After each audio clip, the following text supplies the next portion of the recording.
ذاتی فائدے کے لیے ہو، چاہے دولت کے لیے ہو، چاہے زمین کے لیے ہو، چاہے فیم کے لیے ہو، چاہے نام کے لیے ہو۔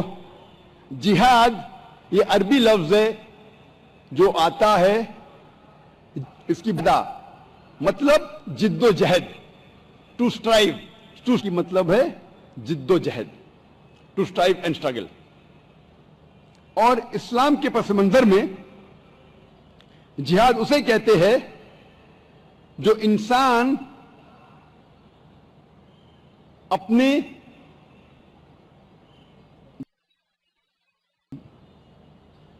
برے غلط خیالات کے خلاف جد و جہد کر رہا ہے، جہاد کر رہا ہے۔ A person who strives in his own evil inclination، اپنے برے خواہشوں کے خلاف جو جد و جہد کرتا ہے اسے کہتے ہیں جہاد۔ اسلام میں جہاد اسے بھی کہتے ہیں اگر ایک انسان معاشرے کو سدھارنے کے لیے جد و جہد کر رہا ہے۔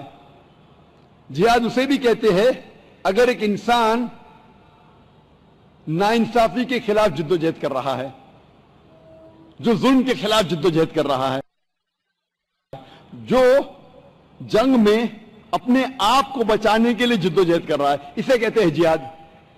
جہاد کی معنی ہے جد و جہد۔ اگر ایک طالب علم امتحان میں پاس ہونے کے لیے جد و جہد کر رہا ہے اسے کہتے ہیں جہاد۔ اکثر لوگ یہ سمجھتے ہیں کہ صرف مسلمان ہی جہاد کر سکتے ہیں، یہ بڑی غلط فہمی ہے۔ قرآن میں ایک سے زیادہ آیتیں ہیں جس میں لکھا ہے کہ غیر مسلمانوں بھی جہاد کرتے ہیں، غیر مسلم بھی جہاد کرتے ہیں۔ قرآن میں اللہ تعالیٰ فرماتے ہیں سورہ لقمان میں سورہ نمبر 31 آیت نمبر 14 میں کہ ہم نے کہا ہے انسانوں سے کہ اپنے والدین سے اچھا برتاؤ کرو، اور تمہاری ماں نے تمہیں پیٹ میں رکھا اور 2 سال تک تمہاری پرورش کی اور تمہیں تکلیف کے ساتھ جنم دیا۔ اس کے بعد فوراً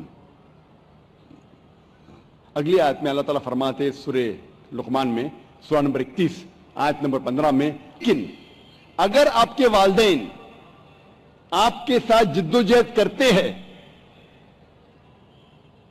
جہاد کرتے ہیں، اللہ کے علاوہ کسی اور کی عبادت کرنے کو، اللہ کے علاوہ کسی اور کو پوجنے کے لیے جس کا آپ کو علم نہیں ہے، تو آپ ان کا کہنا مت مانو، پھر بھی ان کے ساتھ اچھائی سے پیش آؤ۔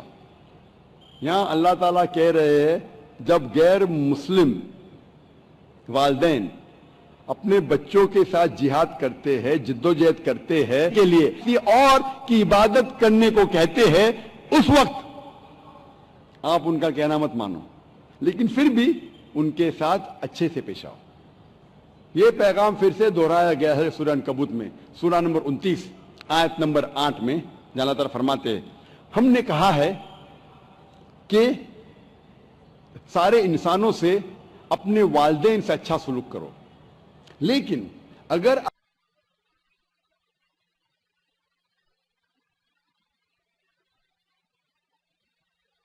آپ کے والدین جہاد کرتے ہیں، جد و جہد کرتے ہیں، آپ کو کسی اور کی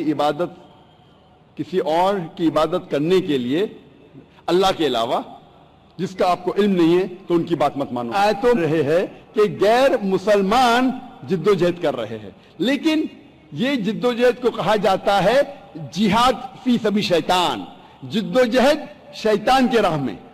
ہم مسلمانوں کو کرنا چاہیے جہاد فی سبیل اللہ، جہاد اللہ کے راہ میں۔ تو جب بھی یہ لفظ جہاد آتا ہے عام طور پہ مانا جاتا ہے کہ یہ جہاد فی سبیل اللہ ہے، جہاد اللہ کے راہ میں ہے۔ اگر کہا گیا ہے شیطان کے بارے میں، شرک کے بارے میں، تو پتہ لگتا ہے جہاد فی سبیل شیطان ہے، لیکن اگر نہیں کہا گیا ہے تو یہ سمجھ میں آتا ہے کہ اکثر جب جہاد کا ذکر ہوتا ہے وہ ہے جہاد فی سبیل اللہ۔